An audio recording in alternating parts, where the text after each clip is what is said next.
bandeko na nga kaka ndenge ezalaka tozali na biso ya ofandaka boye baye korapele biso bandeko na ngai tobosani te ya tsela même un mois jibe mpiana papa chéri tomonaki retour na ye ya makasi penza sur le réseau azongaki na retour moko boye ya makasi je m'excuse moto asalaki ke jibe mpiana azonga lisusu sur le média ezalaki Joka azalaka na ye journaliste. Alors pour JB Mpiana azalaki pas kaka journaliste te azali lokola comme un manager. C'est parce que ezalaki bata wana kala penza kolandela makambo wana ezalaki moi difficile kozwa penza ba confirmation wana parce que atati na lelo oyo ebele bayoka kaka mo manager mais bayebaka penza mingi c'est quoi devenir un manager. Hein?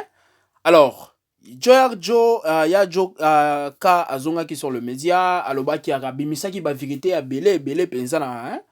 Oyo asala ki pona ba artiste pa kaka pona JBT ba kofiolo mide bango pe bazali na kati ya likambo wana. Alors, jusqu'à ce que toye JB Mpiana silika ki na ye toye koyoka JB Mpiana siliki abimisaki ti ba vérité belé pe de son côté jusqu'à ce que aye koloba ke soki lelo tolingi to benga ta na poto to tuna ta mutu moko soki eza le seul artiste oyo penza bazelaka na poto eza JB Mpiana et puis esilaki kaka wana te alobaki pe ke kala mingi te nazotia bas date na poto na oya se performer na poto. Hein? Alors likambo wana soki nde nini bato ebele babosani likambo wana yango tozongeli yango pona ma confirmation JB Mpiana aye atie date sikoyo alors soyez connectés, restez branchés jusqu'à la fin boyoka ba date nyoso tozo tiango awa kaka nde na yebisaka bino. Alors bonsoir et surtout bon après-midi, cela ne dépendra qu'à l'heure à laquelle vous allez nous suivre. Comme je l'ai toujours dit, bienvenue encore une fois à Balandina Biso, Yassika, sans oublier Bino Yakala, Bino fidèle, la chaîne na Biso, to souhaite Bino bienvenue à chaque de nos partages parce que, tout le monde a lokola bozalaka Yassika, ceux qui beaucoup de pensent na partage ya na Biso Yassika, ceux qui beaucoup de pensent na vidéo ya Biso Yassika ou Sobima, to considérer Bino lokola ba abonné à Sika. Voilà, si c'est toute ta première fois, tout comme Balanawe à Liboso et Hollanda chaîne à Biso SNM officiel, je vous prierai toujours de vous abonner. Abonnez-vous massivement et surtout Bobo Sanakapete, cliquez dans la notification comme je l'ai toujours dit. Malamu yangonga notification salaka. À chaque fois que une SNM officiel a kobando publié ba vidéo ya Sika, bozala notifié. Alors, sans oublier à liker, partager, commenter, cela nous fera énormément plaisir. Na système moko ya kitoko. Sans plus tarder, bande konanga to évoluer na dossier na biso, to évoluer pesant na situation oyo et memi biso encore une fois et pas na bino. Eza cancer à JB Mpiana o aloba ki kala mingi te azo bimisa badat. Ti lelo tozaka ya kofanda. Ane yango etokomi déjà na juin. Kala mingi te tozokota juillet. Lelo toza le 22 juin, mardi 22 juin. Kalaming était dans kota juillet, octobre, septembre, juillet plutôt. Après je disais août, après août, septembre, octobre, novembre, décembre, mois année et sili. Mais si les lots tozo yo kaka nouvelle ya JBT. Akosa kibiso azalaki nde na bakanda oyo retour ya Joka nde esalaki ke aya kaka ye pe aloba parce que kaka ndenge balobaka ke soki adversaire azoloba yo ozofanda na kimia eza grand pas azopesa yo. Alors non mi tuna question wana ayaki kaka pour que toyoka ke no voilà JB Mpiana azali ou bien réellement azozonga pona kopesa concert oyo alobaki ke azoya ko performer na date. Ou bien ya kika ko répondre ya Joe. Parce que moi personnellement nazo comprendre te. Bande ko na ngai eza ndenge nini JB Mpiana. Eza ndenge nini ayaki nde kaka ko répondre ya jo ou bien vraiment eloko alobaki ke ya kobeta concert na poto eza ya solo. Eza concert plutôt question tozo biso nyonso to bi poser parce que toyebi réalité eza ndeni mais oyo eloko na koki koloba bandeko na ngai eza nini bilomo boyebi. Moi je l'ai toujours dit na le baka vérité. Ngai epa na ngai bandeko na ngai nazalaka fani ata ya mutu moko te. Epai na ngai nazalaka amoureux ya musique ya mboka na biso. Donc nalingaka ba artiste na biso nyonso. Il s'agit ya koloba vérité, biso a toloba vérité. Alors, ebele ba ignoraka. Bandeko na ngai vous savez ya kilele oyo soki tolingi toloba kaka pamba tokolaki Satan. Mais kilele oyo tozala ba preuve na miso. Vous savez, ba artiste ebele précisément ya mboka na biso la RD Congo. Ba artiste ebele bazo sala biloko parce que kingani ya sali. Bino moko bozo mona ba résultat. Otie date kala mingi te yo moko tiaki yo moko annulé yango. Pourquoi? Eza date moko boye otie pa kaka parce que omona ki kingani ya tiaki. Donc yo pe eza lokolo zalaki obligé à kotiako otie na yo date. Résultat otie na yo date et puis date moko boye 2 jours et puis 2 mois, une semaine avant le concert, tout le monde a concert annulé. Pourquoi? Ils ont concert moko boye. Oh, l'artiste n'avait pas pris du temps. Lui et son équipe et les organisateurs, bah, qui ont tenté, il y a travailler sur le projet. Alors, bah bimas, bah bimisi kaka boye, rapidement date bimi et puis azolanda no ba visa na ye ba visa ya équipe na ye parce que l'artiste et mingi ba artiste mboka na biso baza ba artiste o balingi biloko ya ba orchestre. Alors okoki ko kendete ko beta concert moko boye tant que oza na orchestre o kendo beta yo moko. To mona ki c'est qui Robinho Mundimu abeta ki eloko wana na Casino de Paris. Ye moko Bartiste na ye ata mon côté bakendaki. Pourquoi ba visa bimaki te? Alors ye aboya ki na ye biloko wana ki a annulé yango parce que ba fan ebele ya ye ba bando zela ye na poto. Alors ajija ki bon abeta ye moko. Alors chose qui n'est pas bonne. Bande ko na ngai nos artistes d'aujourd'hui bazo sala ebele biloko oyo parce que kingani ya sali. Kingana tie concert pa ka ndenge fali pour pa otia ki obeta concert na ye double stade de France. Non, voilà mon pe na beta. Toke musika te. Ba golwa bobo limbisa ngai. Le lot, ça le 22. Le 3 là, le 13. Fait go la loba qui a robé stade des martyrs, double stade des martyrs. Mais le lot, tout ça déjà le 23. Donc, annulation, mon koboya mango. Pourquoi? Tozo landela, oh, moninga sali. On prend pas notre temps à concentrer dans le projet. Mon moni biloko ba projet, le kola ba concert. Et surtout, ceux qui ont commis ba concert, mon quoi gaillard. Oh, yebeke na kobeta na salle, il y a 26 000 personnes. Et ça, salle, mon quoi, il y a plus de 50 000 personnes.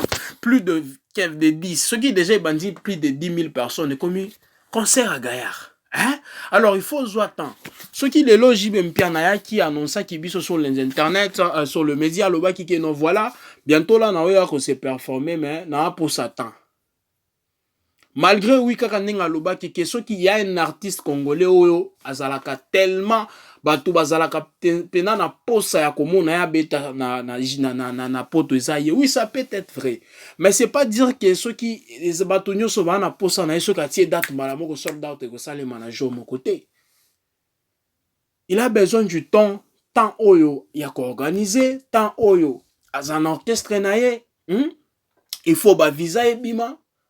Bakozwa bateau te, il faut bazo avion. Tant oyo pensa, il faut billetterie fongwama, tant oyo pensa, ils ont organisation na place ya kobeta concert. Raison pour laquelle azozo attend na ye. Maintenant, pona ba oyo ba ebité eloko wana, baza déjà na ba internet. Non voilà. Ezaika louenye kota ki non bande ko nanga biloko lokola ba concert ezo akatan tant ko se préparer pensa spirituellement, mentalement, physiquement. Hein? Nandenge ya mabete.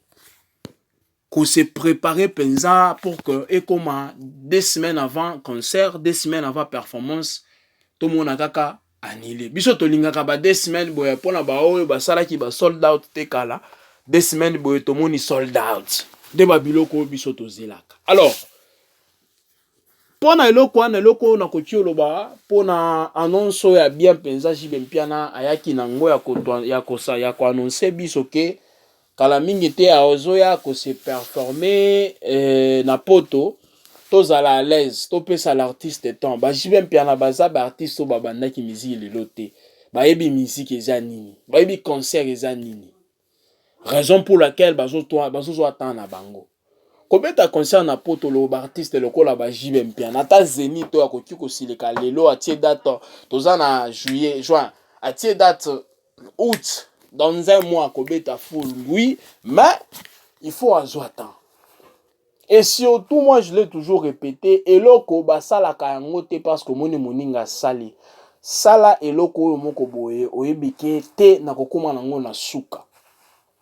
Oui, kotia date kotia la affiche c'est simple.